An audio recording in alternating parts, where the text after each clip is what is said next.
She pointed at the mortgage bill and said, "You either pay this or you leave our house." Her voice was cold, sharper than the edge of that paper she waved in my face. I stood there by the doorway, holding the old brass key I once gave my son when we bought this home together. It was supposed to mean trust, family, continuity. But that night it just felt heavy. I did not raise my voice. I did not argue. I only looked at her and said, "Then you should read whose name is still on that deed." The silence after that line told me everything. By the time the sheriff arrived, the house was not hers anymore.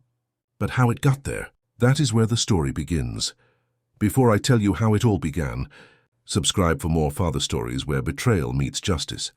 That morning, sunlight poured through the kitchen window, cutting across the table where I used to read the paper every day. It was a simple routine: coffee, silence, and the sound of birds over the back fence.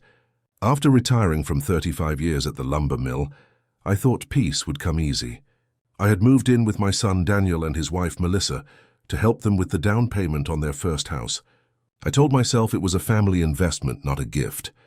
Maybe that was my first mistake, believing we were building something together. The house was modest, sitting near the edge of town, where the road curves around the old church. The kind of place where you know the mailman's name, and neighbors wave even if you barely talk. I liked that. It reminded me of how life used to be. Predictable, steady, honest. Every morning, I brewed coffee before they woke up. Sometimes Daniel would join me for a quiet cup before heading to work. Other mornings, it was just me and the sound of the refrigerator hum.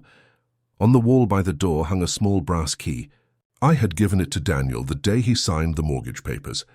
It was not fancy, just a simple old key I had carried on my chain for years. But I told him it symbolized trust. "You'll always have a home here," I said that day. He smiled then, proud and a little nervous. Melissa stood beside him, holding a box of moving labels, and she nodded politely. I thought we were beginning a new chapter together, one where family meant more than paperwork. In those early months, Melissa tried to keep up appearances. She would ask how I liked her cooking, offer to do my laundry, and call me Dad when Daniel was around. But behind her smile, there was always distance. I could feel it, like a draft slipping under a closed door. I told myself it was just adjustment. 2 generations under one roof is never easy. I tried not to make waves. Every week I gave them a small envelope with cash, for groceries, for the electric bill.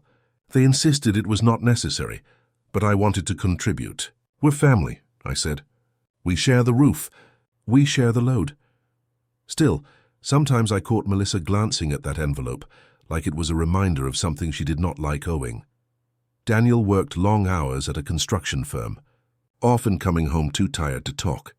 I noticed the weight on him growing, not just from work, but from something heavier. He started checking his phone more, whispering to Melissa behind closed doors. I told myself it was just bills, maybe a car payment. But one evening, when they thought I was asleep, I heard her say, "We need to stop treating this house like it's his." Her words stayed with me all night. I stared at the ceiling, the old ceiling fan spinning slow above me, wondering when ours had turned into theirs. I remembered my late wife, Helen, and how she used to say, "Respect is like glass, once cracked, it never shines the same again." Still, I tried to hold on to peace. I fixed things quietly. The leaky faucet, the loose fence panel. I mowed the lawn every Thursday morning, even when Melissa said the neighbor's son could do it. Maybe she wanted me to rest, or maybe she wanted me to stop being visible. Then one afternoon, the mailman dropped a thick white envelope on the porch. It was marked mortgage statement. I picked it up out of habit, laid it on the counter, and went back to washing dishes. Later that evening, when Melissa came home, she saw it lying there. Her face tightened as she slid it into her purse before Daniel could notice. Something in that small act told me the peace I felt was borrowed time. After dinner, Daniel barely spoke. Melissa cleaned the dishes without a word, the clinking of silverware louder than the television in the background. I sat at the table, watching the last light fade through the blinds, and for the first time since moving in, the house felt smaller. That night, I passed by the doorway and glanced at the brass key hanging on the wall. It caught the glow of the hallway lamp, gold against shadow. I did not know why, but I took it down and held it for a moment. Its edges were worn smooth from years of use, warm in my palm. A key is a promise, I thought. A promise that a home stands for something more than walls and paint. But promises like glass can crack too. That envelope, the one she tucked away so carefully, would become the first crack in everything we had built. It started small, the kind of moment most people would overlook. But disrespect rarely comes all at once. It seeps in through the cracks of daily life. One Saturday morning, I offered to drive to the store for groceries. I liked going early before the rush, when the aisles were quiet and the world still half asleep. I asked Melissa if she needed anything. She looked up from her phone and said flatly, "We already have everything we need." Then, as I picked up my coat, she added, "Unless you plan to start paying rent, you really should not worry about the groceries." Her tone was not loud. It was worse, cold, sharp, and meant to sting quietly. I froze by the door. Rent. The word echoed louder than it should have. I wanted to believe she was joking, but her eyes told me otherwise. She stood there, arms folded, chin high, like she had been holding that sentence in for weeks. Daniel came down the stairs then, half awake, rubbing his eyes. "What's going on?" he asked. "Nothing," she said quickly. "Your father just thinks we cannot handle our own house." I turned to him, expecting a laugh, a quick reassurance. Instead, he just sighed and said, "Let's not start the day with arguments." Then he walked past me, kissed her on the cheek, and grabbed his car keys. The silence that followed was heavier than any argument could have been. I sat down on the edge of the couch, hearing the door close behind them both. I had spent my life avoiding unnecessary conflict, but that morning something inside me shifted. It was the first time I realized my place in the house was being rewritten, and I was no longer the author. Later that evening, I heard them in the kitchen. I had stepped outside to water the small garden patch I had built out back, but their voices carried through the window. "He just sits around," Melissa said. "It is not fair, Daniel. We are covering everything." "He helped with the down payment," Daniel replied quietly. "Years ago," she snapped. "That does not mean he lives here for free forever. I want my own home, not a museum to his past." I stopped watering the plants. My hands trembled around the hose. That little patch of green had been my peace. Tomatoes, peppers, and a few flowers Helen used to love. Now even that space felt borrowed. Inside, their voices faded into muffled words and the sound of cabinet doors shutting. I walked back through the yard, each step slower than the last. When I came inside, Melissa was setting the table for dinner. She smiled at me, too quickly, too bright. "We're having pasta," she said. "Smells good," I answered. My voice sounded distant, like someone else's. Daniel avoided my eyes through the meal. Every sound of forks scraping plates, glasses clinking, filled the silence between us. I tried to ask about his work, but he mumbled something about deadlines and went back to eating. Halfway through dinner, I excused myself and went to my room. The brass key lay on the nightstand beside my reading glasses. I picked it up, turned it in my hand, and stared at its dull shine. It used to symbolize belonging. Now it felt like a reminder that I was slowly being locked out, not of the house but of their hearts. That night I heard Melissa laughing softly as they watched television in the living room. It used to be a comforting sound. Now it only made the walls feel thinner. The next morning I went to church alone.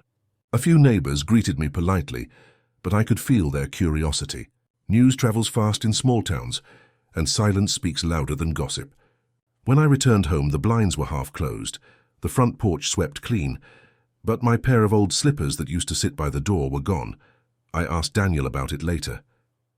He said Melissa thought it looked untidy. I nodded. No anger, just quiet understanding. Respect, once removed, rarely finds its way back. That night I hung the brass key back on the wall and whispered to myself, "It still belongs here." For now. That was the first time I realized she wanted me gone, and she would not stop until I was. For a while, I told myself it was just tension. Families argue, tempers cool, and life moves on. I convinced myself that Melissa was just under stress. Bills, work, marriage. I even blamed myself. Maybe I was too set in my ways.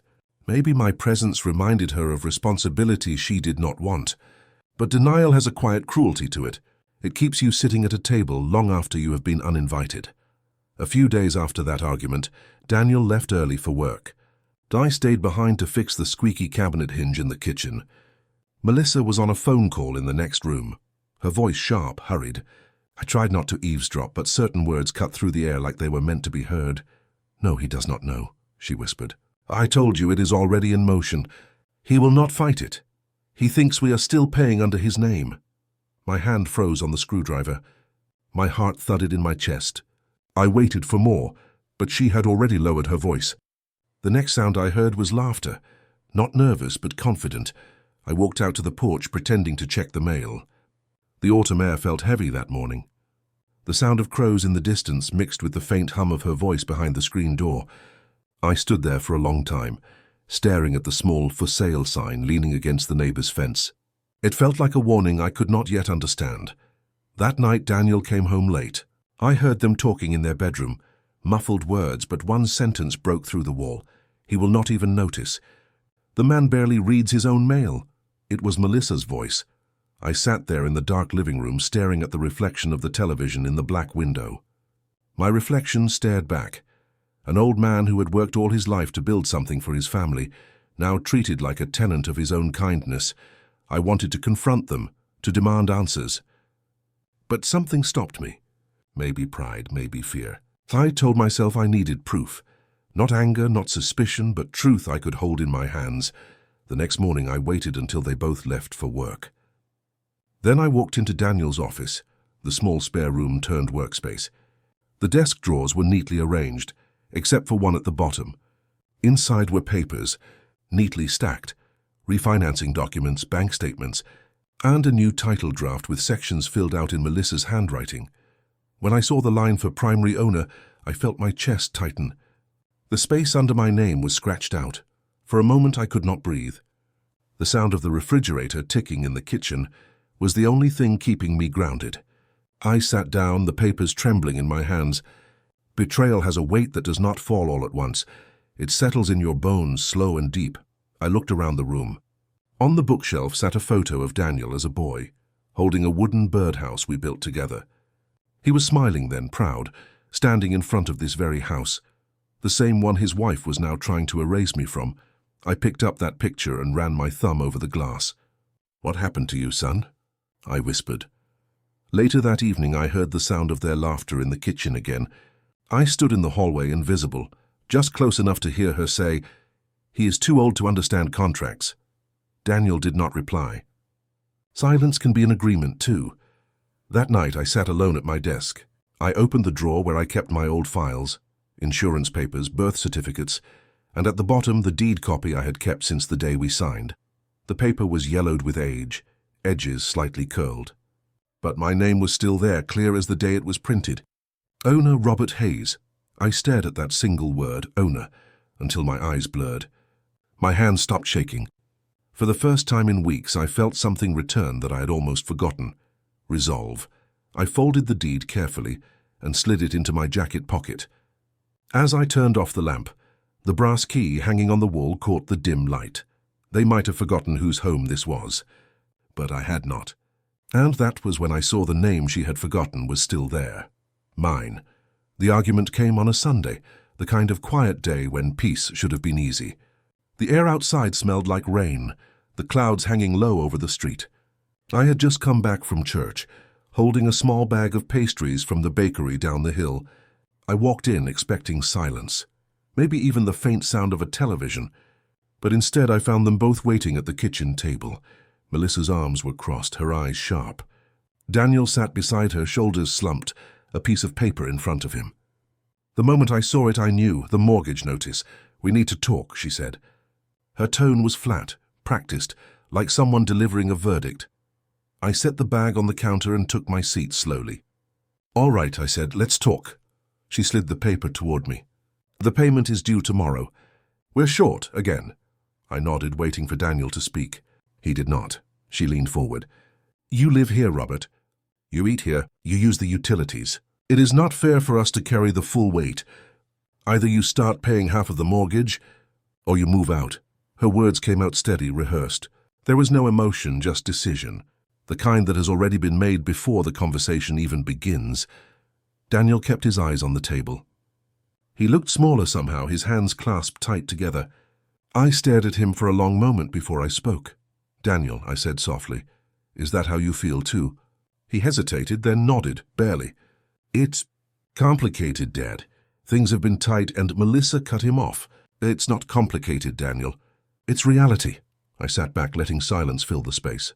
I could feel my pulse in my throat, but I refused to let my voice shake. "I see," I said finally. "And what exactly do you think I've been doing here all this time?" "I co-signed this house. I covered the insurance. I fixed every broken thing you two ignored." Melissa shrugged. "That was years ago. Times change." I looked around the room. The table I had built, the curtains my late wife once sewed before she passed, the worn chair Daniel used to climb onto as a boy when he wanted to help me read the paper. Everything in that house held a memory that now felt unwanted. "You think this house is yours," I said quietly. "But tell me, have you even looked at the deed lately?" Her eyes narrowed. "What are you implying?" "I am implying," I said, my voice steady, "that before you throw me out of a home I helped build, you should know whose name is still written across its foundation." For a moment, the room froze. Even the refrigerator hum seemed to stop. Daniel looked up at me then, confusion flickering in his eyes. Melissa's expression hardened. "Are you threatening us?" she asked. "No," I said calmly. "I am reminding you." She stood abruptly, grabbing the paper. "You can play games with your old files all you want, but if you will not contribute, you will leave. Simple as that." I rose from my chair slowly, meeting her gaze. "If that is what you want, then I will think about it." Daniel reached out as if to say something, but his wife's glare silenced him.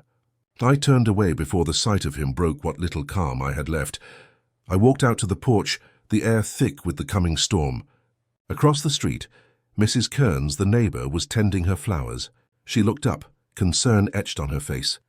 She had probably heard everything. The walls in these houses were thin and small towns thrive on whispers.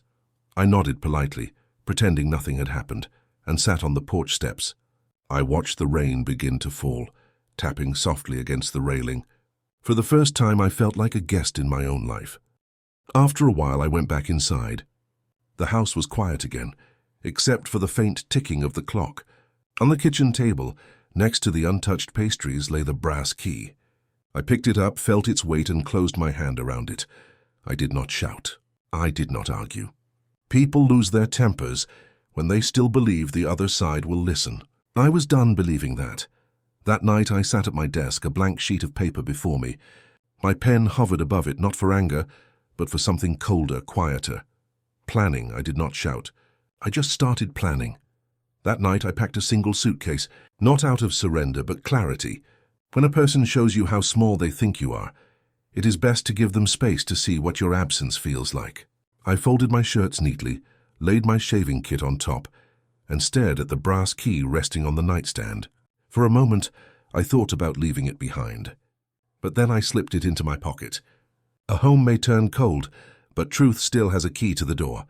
I left before sunrise. The streetlights were still humming, and the dew clung to the grass along the driveway. I looked back once at the house, the same roof I had helped Daniel secure, the porch I had repaired with my own hands. The curtains in their bedroom window were drawn. No one stirred.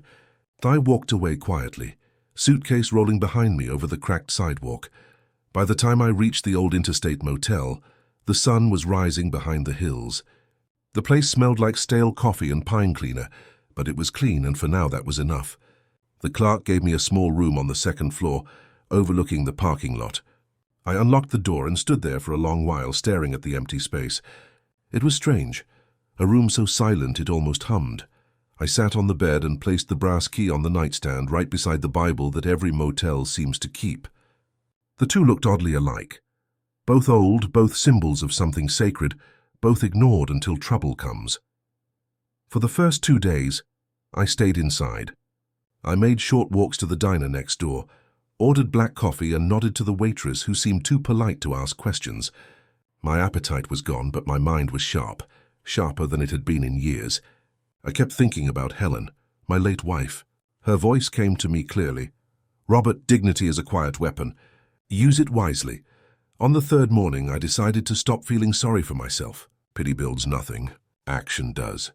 I opened my old briefcase, the one that still smelled faintly of wood polish from my working days.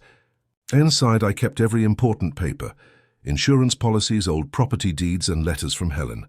I pulled out the folded copy of the mortgage agreement and the deed. I stared at my name printed on it, strong as ever. Something inside me settled. I was not a guest in that home. I was a part of it, legally and morally. They could not erase me with cold stares or cruel words. That afternoon I went down to the county office. The clerk behind the glass window recognized me. "Mr. Hayes," she said kindly, "still living at Maple Drive?" I hesitated. "For now I'm staying elsewhere," I replied. I asked her to check the records for the property. When she returned, her brows were furrowed. "Looks like someone tried to initiate a refinance under your address last month," she said. "But it was never finalized."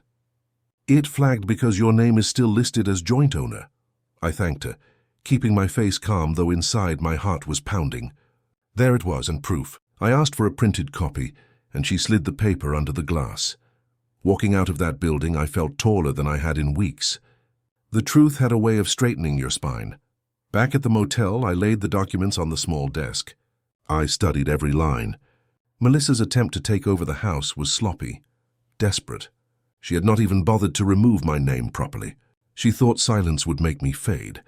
That evening I opened the window and let the cold air in. I could see the highway from my room, the cars passing like faint ghosts of people who never stop long enough to ask what stories they leave behind. The phone on the nightstand rang once, Daniel's number. I stared at it but did not answer. Some conversations need silence to mature before they can mean anything. Before bed I picked up the brass key. Its metal was cool against my palm. "I am not done yet," I whispered. I placed it back beside the Bible, turned off the lamp and lay in the dark, listening to the hum of distant trucks. They thought I had left for good. But they were wrong.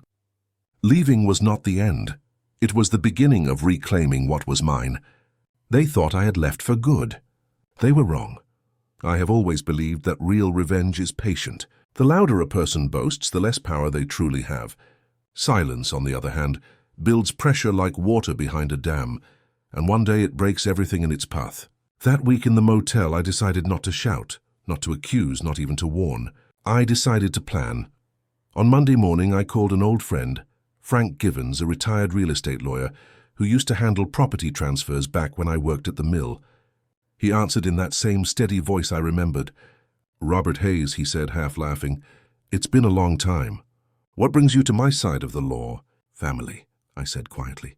"And a mistake I intend to correct." We met later that afternoon at a diner off Highway 19, the kind of place where coffee never stops pouring and people talk in low voices. Frank listened as I laid out the whole story, from the co-signed mortgage to the argument that drove me out. He did not interrupt once, just nodded slowly, fingers steepled. When I finished, he leaned back in his chair. "You did the right thing by leaving," he said. "When you stay, they think they can drown you in noise. Distance is where clarity starts." I handed him the printed document from the county office. He read it carefully, tracing the signatures with his thumb. "Looks like your daughter-in-law tried to initiate a refinance," he said. "Illegal without your consent. She could be in real trouble if you push this." I shook my head. "I do not want trouble, Frank. I just want my home back, and my name respected again." He smiled faintly. "Then we will give you both." He told me exactly what to do and start a paper trail. Keep every notice, every document, every voicemail. He explained how to file a notice of title interest to reaffirm my joint ownership.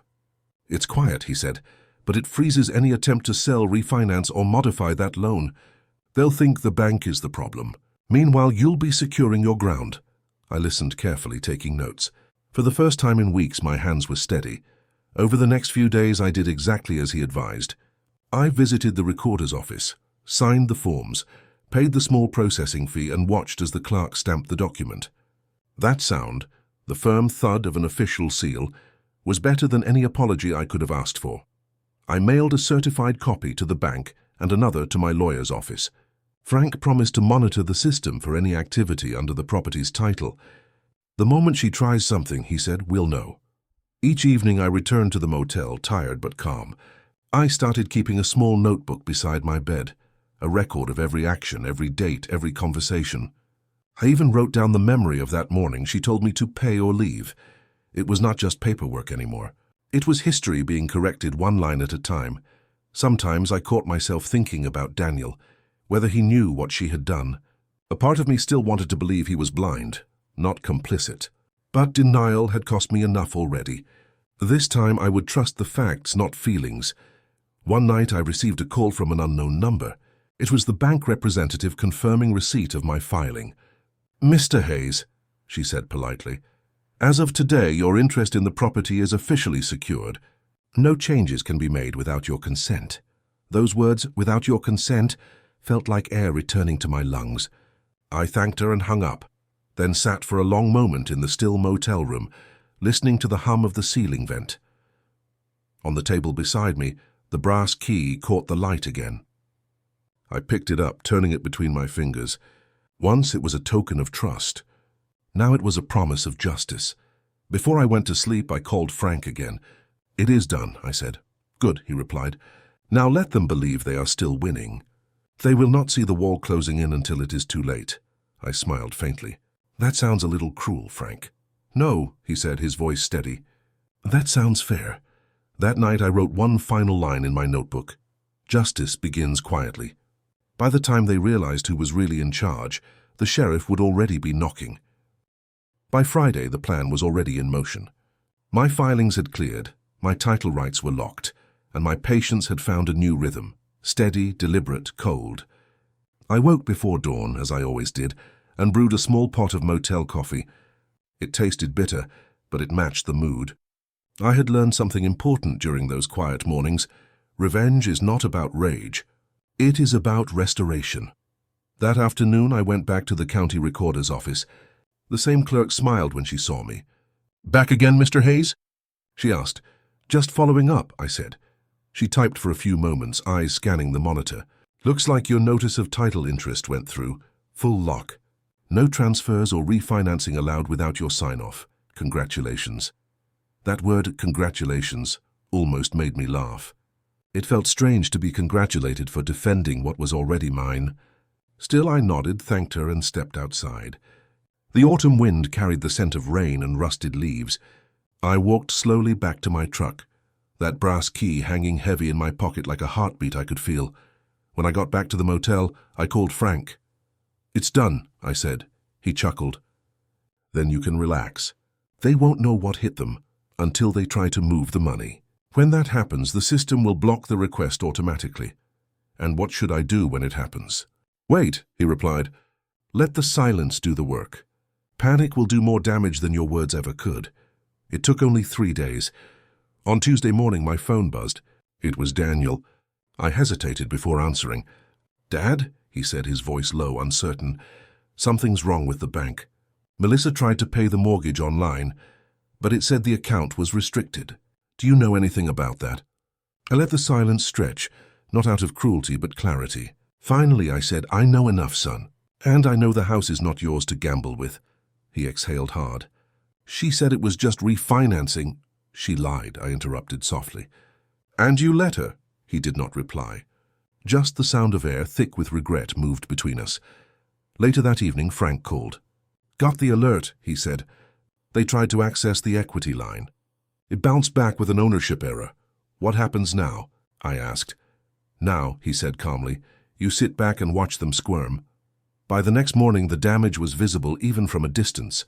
I stopped by the diner for breakfast, and there at the corner booth, 2 of Melissa's friends were whispering. "Did you hear?" one said. "The bank froze their account. Something about the house papers not being right." The other sighed. "That's what happens when you play games with old money." I stirred my coffee and kept my expression neutral. In small towns, you do not need to spread news. You just let the wind carry it for you. That afternoon, I drove back to Maple Drive. The house looked smaller than I remembered. Melissa's car was parked outside, door half open. I stayed on the sidewalk, not trespassing, not engaging. From the porch, I could hear her voice through the screen door. Sharp, panicked, furious. "I told you to fix it," she shouted. "You said your father wouldn't interfere." Daniel's reply was quiet, tired. "You do not understand it. It's his name. It's his house." I turned away before they saw me, the brass key cool against my palm. I wanted to walk inside, but no, not yet. Timing mattered. Back at the motel, I wrote a new note in my ledger. October 10th, refinancing attempt denied. Panic confirmed. I looked at the papers on the desk, all in order, sealed and signed. My hand brushed against the brass key again, its surface smooth from decades of use. I pulled out a cloth and polished it until it gleamed under the lamplight. That key had once been a symbol of trust. Now it was a reminder that ownership, like respect, must sometimes be reclaimed, not given. When I finished, I set the key on the table and whispered, "Let them feel the walls closing in." I went to bed early that night, the first real sleep I had had in months. The silence was no longer heavy. It was victory breathing softly through the room. But the letter that arrived the next morning would turn everything public. The next morning I found an envelope slipped under my motel door. No return address, just my name typed neatly on the front. Inside was a notice from the county office, a public filing acknowledgement. It confirmed that my ownership claim had been recorded and circulated to all relevant institutions, including the bank. In plain terms, it meant one thing. Everyone who mattered now knew the truth. It was official. I had not just reclaimed the house, I had exposed the lie. By the weekend, the first ripples had already reached the surface. In a town like ours, news moves faster than wind. At church that Sunday, I noticed the way people looked at me, not with pity but with a quiet kind of respect. A few nodded knowingly. Mrs. Kearns leaned over during service and whispered, "Good for you, Robert." Some people forget who built what they stand on. I did not answer. I just smiled faintly and bowed my head. Later that day, while sipping coffee at the diner, I overheard a pair of familiar voices behind me. "Apparently the old man still owns that whole house," one said. "The daughter-in-law didn't see it coming," the other replied. "Tried to change papers behind his back. Now they're the ones scrambling." I stirred my coffee slowly, pretending not to listen. Gossip can be cruel, but sometimes it serves justice better than any court. That afternoon, Frank called. "Your filing made the rounds," he said. "The public record hit the notice board this morning. Anyone checking that address will see your name sitting right where it belongs." I chuckled quietly. "Then I suppose the silence will not last much longer." He agreed. "Be ready. They'll come knocking soon, first with excuses, then with blame." He was right. 2 days later, my phone buzzed. It was Daniel. I let it ring once before answering. His voice sounded frayed, exhausted. "Dad, everyone's talking. The bank, the neighbors, even Pastor Reynolds. Melissa says you humiliated her." "I did nothing of the sort," I said calmly. "Truth does not humiliate. Lies do," he sighed deeply. "You could have told us what you were doing." "I could have," I replied, "but you might have tried to stop me." And I was tired of being silent in my own story. He had no reply, only the sound of his breath on the other end of the line, heavy and uneven. That evening I took a slow walk down Main Street. The autumn leaves had begun to fall, swirling around my boots. I passed the post office, the library, and finally the small churchyard where I had buried Helen years ago. I stopped by her headstone and spoke softly. "You were right, love. Dignity is quiet, but it never dies." When I returned to the motel, I found another envelope waiting for me, this one from the sheriff's office. Inside was a notice confirming that any property dispute concerning my address must now be directed to me as the legal co-owner. It was procedural but symbolic all the same.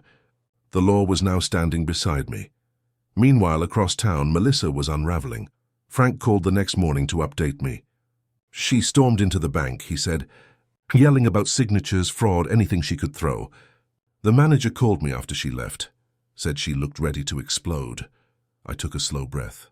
"And Daniel?" "He looked ashamed," Frank replied. Said almost nothing. "You may have lost their kindness, Robert, but you've gained back your name."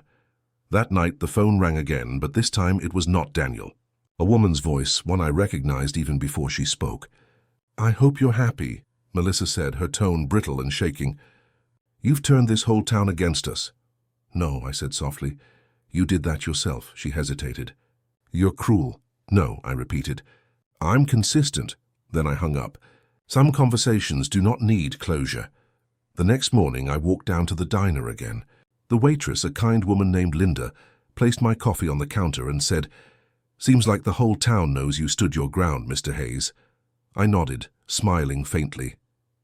"Sometimes standing your ground is all you have to do." She smiled back. "Well, it's working. As I left, I noticed a few people glancing my way, not out of curiosity but quiet acknowledgement.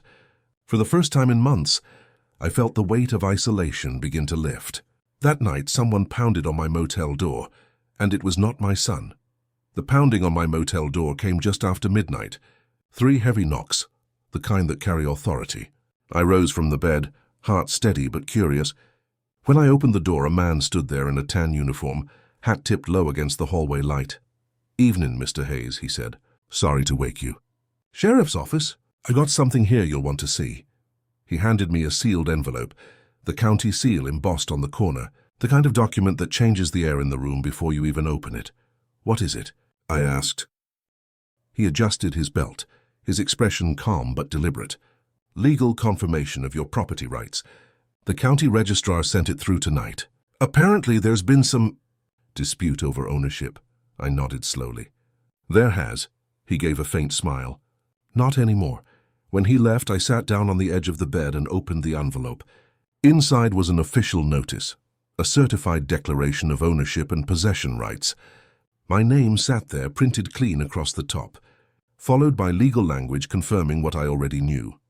The property at 219 Maple Drive was still co-owned by Robert Hayes, and any fraudulent attempts to alter ownership were void.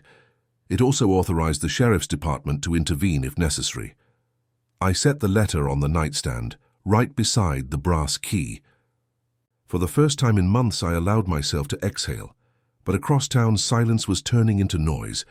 By morning, word of the sheriff's notice had spread faster than wildfire.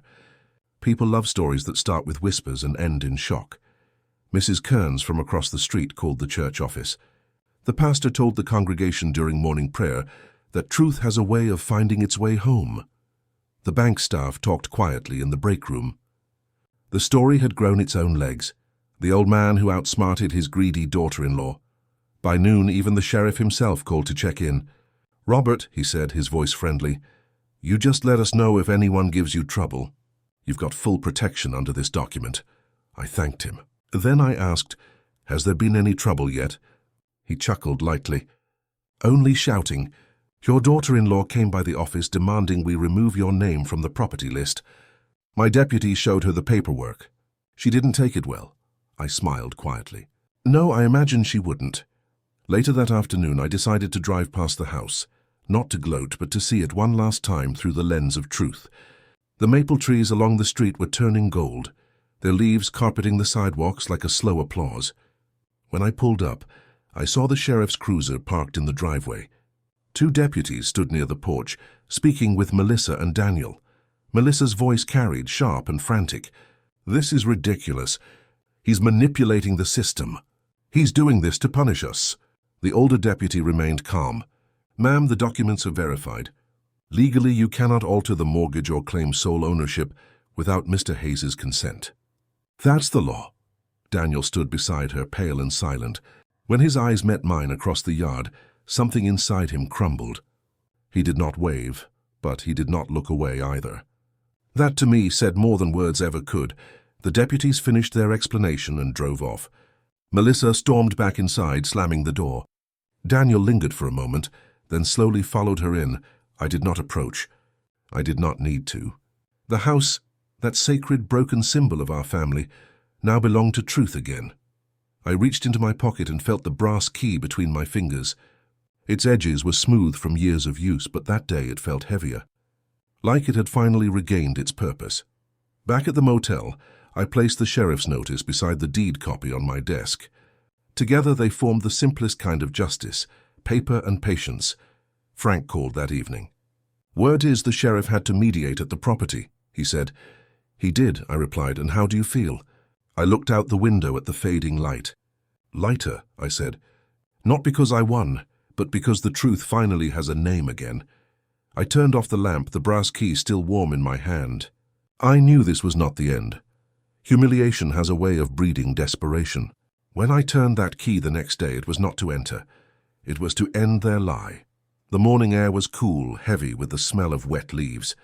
I woke before dawn, knowing what the day would bring. I dressed in silence. Clean shirt, pressed slacks, the same brown jacket I used to wear when I took Daniel to school all those years ago.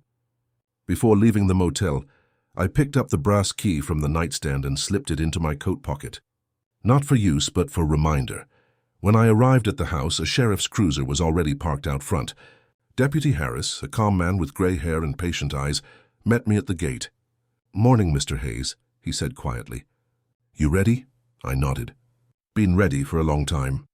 Melissa stood on the porch, her arms folded, her expression carved in stone. Daniel hovered behind her, eyes down, as if ashamed to look at me. "Robert," she started sharply, "you can't just barge in here with police like some kind of criminal raid. This is our home." The deputy spoke before I could. "Ma'am, we're not here for a raid. We're here to serve a legal notice of possession verification. Mr. Hayes retains full ownership rights and co-possession under the original deed. This property cannot exclude him without due process." Her voice rose, brittle and desperate. "He's manipulating the law. He's just doing this to humiliate us." I stepped forward, calm and deliberate. "No, Melissa. I'm doing this to protect what is rightfully mine and what I built for my family. You tried to erase me from my own home. Now the law has reminded you that paper has a longer memory than pride." She turned to Daniel, voice trembling. "Say something. Tell him he can't do this." Daniel looked torn in two. He finally spoke, his voice soft but weighted. "Dad, maybe we can find another way." "There was always another way," I said, meeting his eyes. "It was called respect." The deputy stepped between us and handed Melissa the folded notice. "This confirms that any attempt to refinance, sell, or modify ownership is invalid without Mr. Hayes' signature. Furthermore, he's within his rights to reclaim access to the home immediately." Melissa stared at the document like it was written in another language. Her hands shook as she read my name. "You planned this," she hissed. I kept my voice even. "I prepared for this." "You forced the planning." Her composure cracked then. "You're cruel," she said, eyes glassy. "Heartless." I shook my head slowly. "No, Melissa. I just finally start pretending your kindness was real." Daniel swallowed hard, his jaw tight. "I should have stopped it," he whispered. I looked at him, not angry, just tired. "Yes, you should have." The deputy cleared his throat softly, breaking the silence. "All right, folks. I think we're done here. The papers are served, and the matter's official. I'll be on my way unless there's a disturbance." Melissa's eyes burned with fury, but she said nothing. As the deputy walked back to his cruiser, the weight of truth settled like dust after a storm. I stepped forward, placed the brass key on the porch railing, and said quietly, "This house was never meant to divide us. But you turned it into a weapon. And today that weapon turned back on you." She glared at me, voice shaking. "You'll regret this, old man." I almost smiled. "No, I've done enough regretting for one lifetime." For a long moment, the only sound was the wind moving through the maple trees. Then I turned to Daniel. "You can stay here tonight," I said.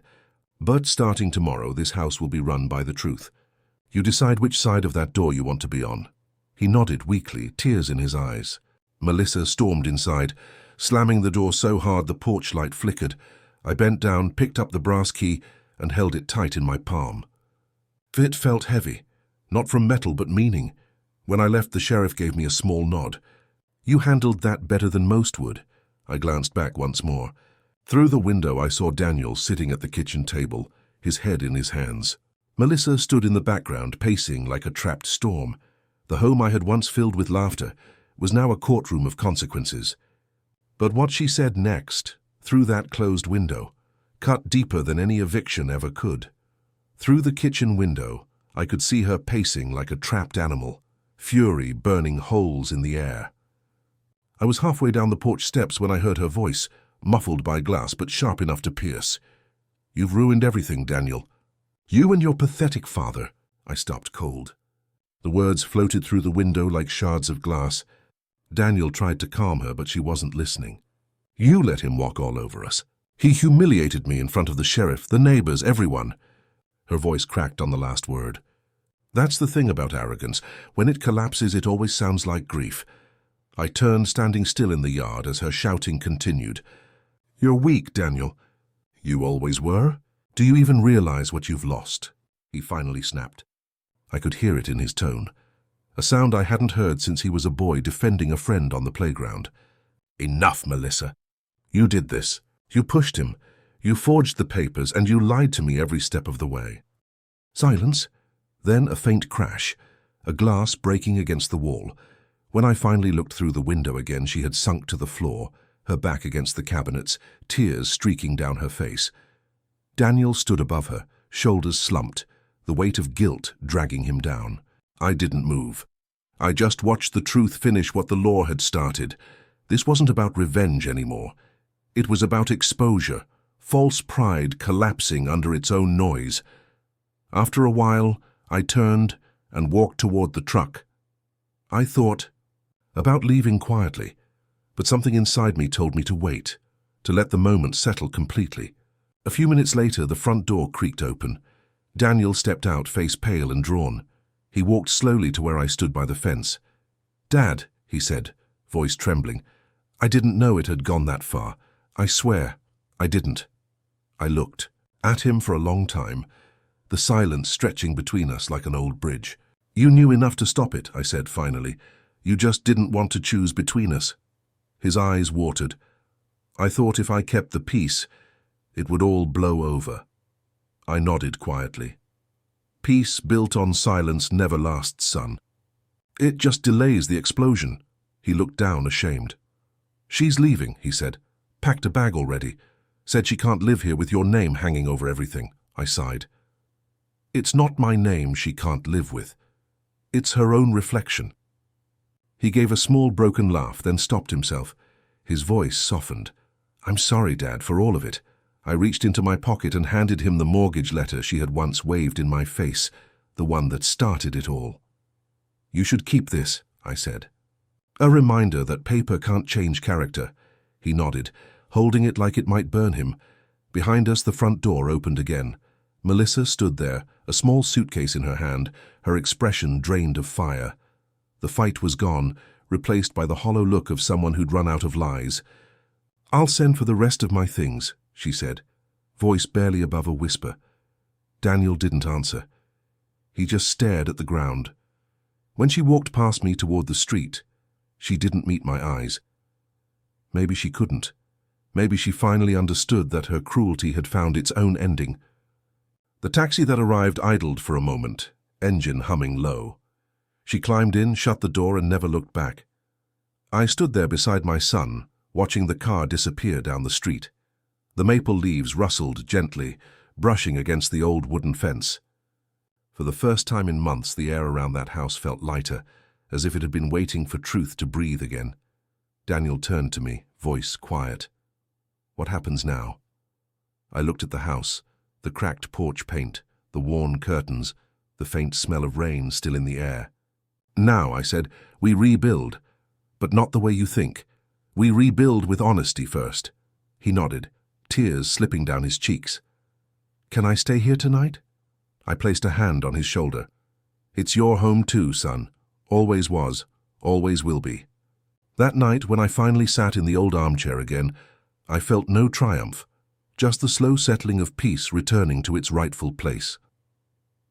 That night, I sat alone in the house again, but this time, it no longer felt like home. The following week passed in a strange kind of quiet. After months of whispers and judgment, the house finally stood still.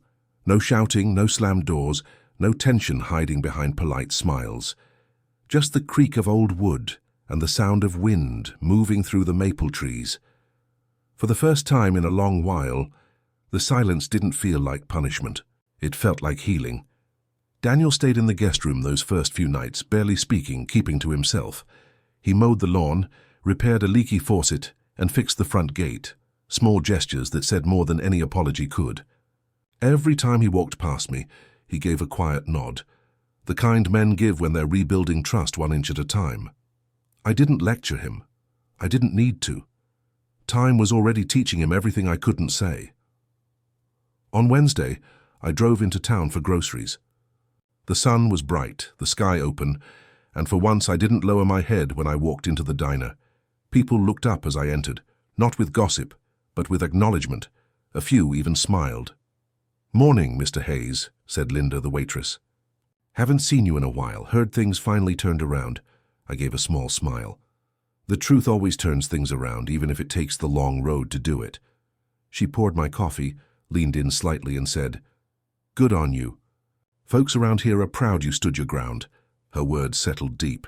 Not prideful, just grounding. I nodded, thanked her, and sat for a long moment, listening to the hum of normal life return. Across the diner, I saw Pastor Reynolds reading his paper. He caught my eye and gave a knowing nod. Later, he stopped by my table. "Robert," he said, "you did what was right, not what was easy. That's what integrity looks like." I smiled faintly. "I didn't want to fight, Pastor. I just wanted my name to mean something again." "It does," he said, "more now than ever." That Sunday, I returned to church for the first time since I'd left the house. As I stepped inside, a few heads turned. There was no judgment this time, just quiet respect. When the choir began to sing Amazing Grace, I felt my throat tighten. The hymn wasn't about victory, it was about redemption. And for the first time in a long while, I felt like I belonged in the pew again. After the service, the pastor called me aside. "Robert," he said gently, "sometimes the hardest form of justice is the kind that does not destroy. You showed the town that you can reclaim what's yours without losing your soul." I looked out the window at the sunlight spilling through the stained glass. "I didn't win anything, Pastor," I said. "I just stopped losing myself." He smiled softly. And that is victory enough. When I returned home, Daniel was sitting on the porch, coffee mug in hand, staring out at the street. He looked tired but lighter. "Melissa sent a message," he said quietly. "She's filed for divorce." I nodded slowly. I expected she would. "She said she's sorry." I took a deep breath. "Then I hope she means it. But forgiveness isn't for her. It's for you. Learn from it, but don't carry it." He nodded, his eyes damp but steady. "I want to make things right, Dad. Not just with you, with everything." I sat beside him, the porch creaking beneath our weight. "Then start small. Fix what you can see. The rest will follow." Over the next few days, we worked together. We painted the porch railing, replaced old shutters, even fixed the mailbox that had leaned for years. Neighbors stopped by to offer help or kind words. One of them, Mr. Howard, said, "Good to see this house coming back to life, Robert. It's like it's breathing again." I smiled. It never stopped. It just needed to be heard. One afternoon, while cleaning the hallway, I noticed the brass key still hanging on the wall. It had been there since the day I left, untouched, slightly crooked. I straightened it, pressing the hook gently until it sat centered again. That small act, aligning something once off balance, felt like a prayer. For the first time in years, I brewed 2 cups of coffee and brought one out to the porch for Daniel. We sat in silence, watching the sun sink behind the trees, the air cool and golden. And then I saw headlights in the driveway. The sun had returned. The headlights pulled into the driveway just as the last sliver of daylight faded behind the trees. I set my coffee mug down slowly, my chest tightening as I realized whose car it was. Daniel stepped out, clutching a thick envelope under his arm. The look on his face wasn't guilt this time. It was resolve. He walked up the steps, his voice low but steady. "Dad, I need to talk to you." I nodded, motioning toward the porch chair across from mine. "Sit, son. You've got something to say. Say it." He sat down, exhaled hard, and placed the envelope on the small table between us. "She filed the papers," he said. "The divorce is official. Melissa's gone for good." I looked at the envelope, then at him. "And what's that?" "Everything," he said quietly. "Apologies, bank records, letters. I went through everything we had, and I found her final note. She said she only wanted security, not family. I didn't know how blind I'd been." I leaned back in my chair, the wood creaking under my weight. "It's easy to mistake control for security, Daniel. People like her build comfort out of power, not love." He nodded, eyes glistening. "I know that now, and I don't want to carry her mistakes any longer.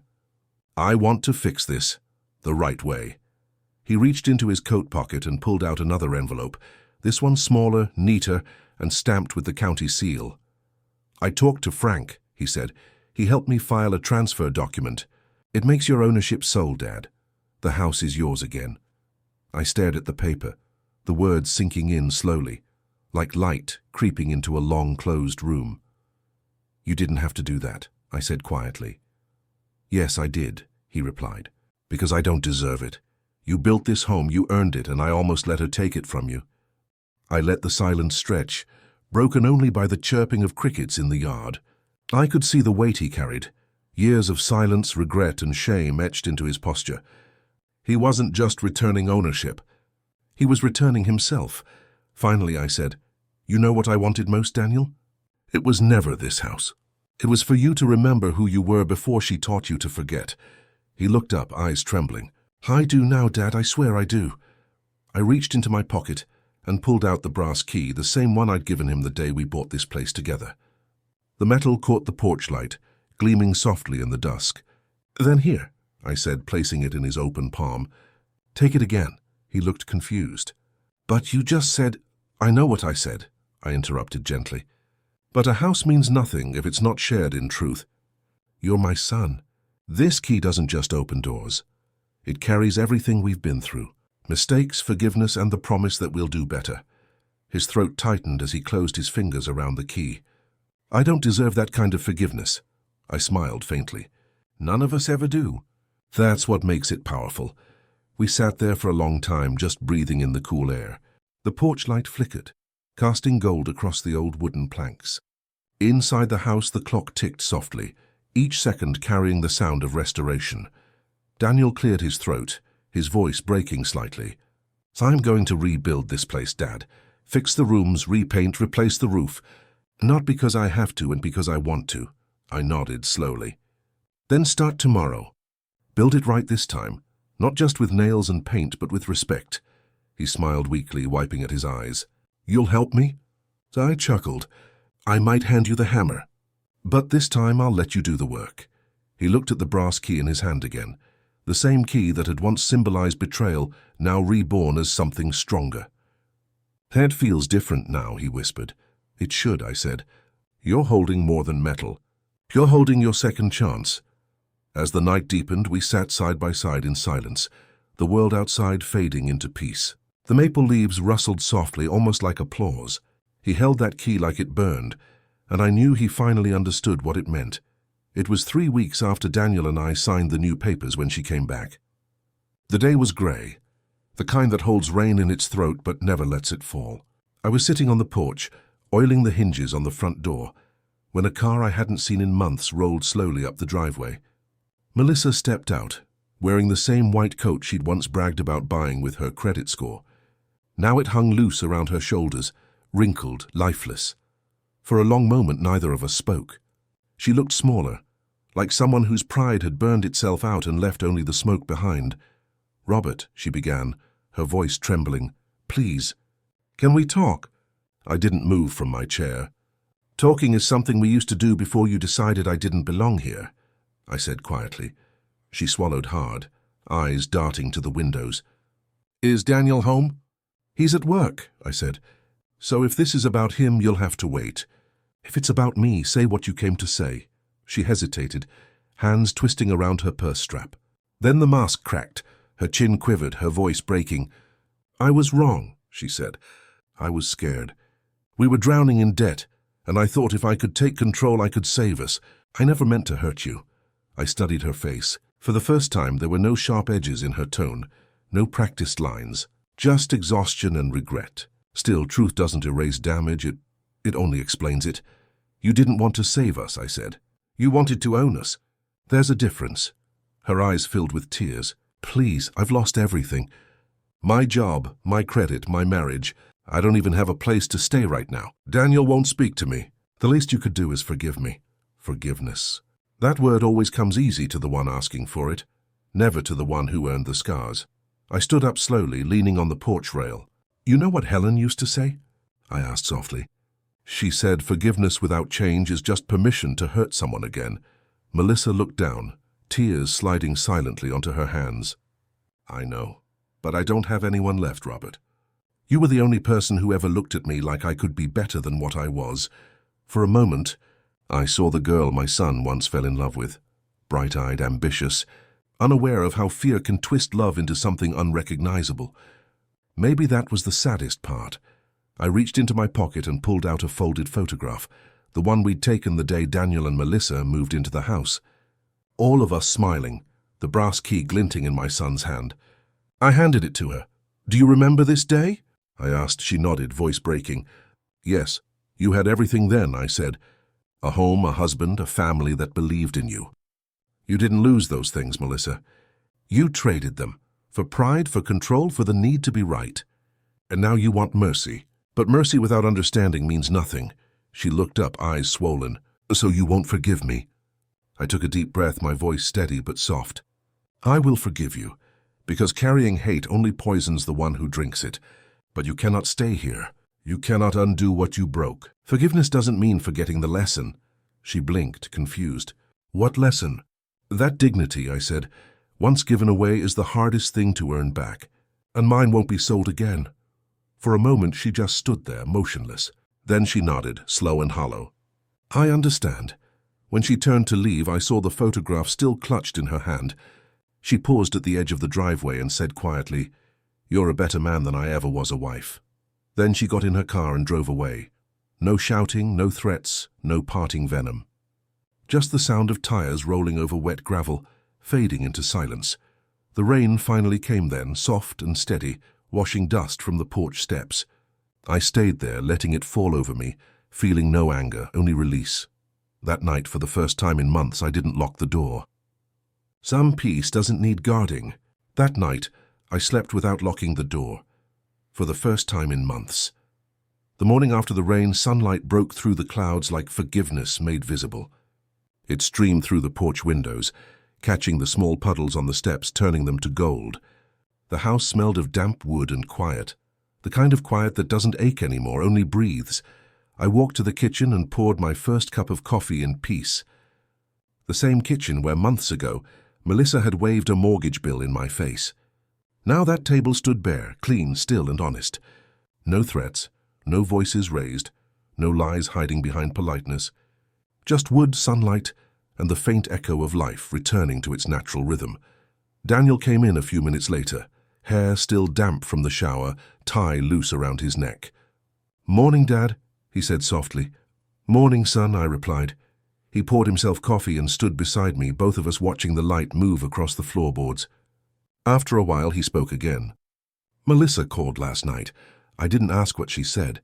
Some stories no longer need retelling. She asked me if I'd ever forgive her," he said. "And what did you say?" "I told her I already did," he said quietly. "But I also told her forgiveness doesn't mean going back." I nodded, a slow pride stirring in my chest. "That's a hard lesson to learn. But it's the right one." He looked out the window. "She said she's moving to her sister's in Illinois. Starting over." I sipped my coffee. "Good.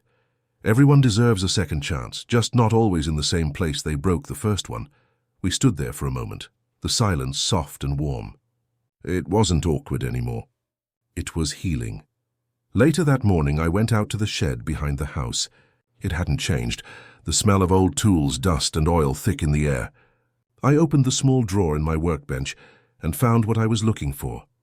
A wooden box I hadn't touched in years. Inside was Helen's old locket, a family photograph and the original deed, the one with all 3 signatures. Mine, Daniel's and hers. I looked at that piece of paper, now yellowed and fragile, and thought about how far we'd come. Every tear, every argument, every storm had been written into its fibers. But so had something stronger, endurance. I carried the box back into the house and placed it on the table. Daniel came in and sat across from me. I slid the box toward him. "What's this?" he asked. "Our story," I said. "All the good and bad of it." He opened it carefully, studying each piece. His eyes lingered on the brass key lying at the bottom. It was dull now, its shine worn away from time and memory. "You kept it all this time," he said. I nodded. "That key has been through everything with us. It was trust, betrayal, and forgiveness all in one." He picked it up, turning it in his fingers. "What do we do with it now?" I smiled faintly. "We hang it back where it belongs. But this time not as a reminder of ownership, as a reminder of respect." He stood, walked to the wall beside the door, and hung the brass key on its old hook. For a moment the light from the window caught it just right, and it gleamed, faint but true. Outside, a breeze rustled through the maple trees, scattering gold leaves across the yard. I stepped onto the porch, breathing in the crisp air. Across the street, Mrs. Kearns waved from her garden.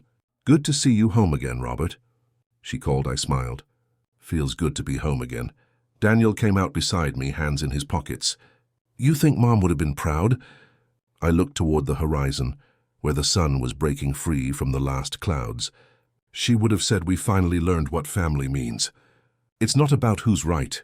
It's about who stays when it's hardest to," he nodded, quiet but understanding. We sat there as the morning stretched on, 2 men, 1 house, and the sound of peace finally settling back where it belonged. That evening, before the light faded, I took the brass key from the wall one last time. I held it against my palm and whispered, "We're home now." Then I placed it back, not as an anchor, but as closure, because sometimes the greatest revenge isn't winning. It's living with dignity in the home they thought they could take from you. If this story hit home, share it, because dignity, once reclaimed, is the quietest kind of victory.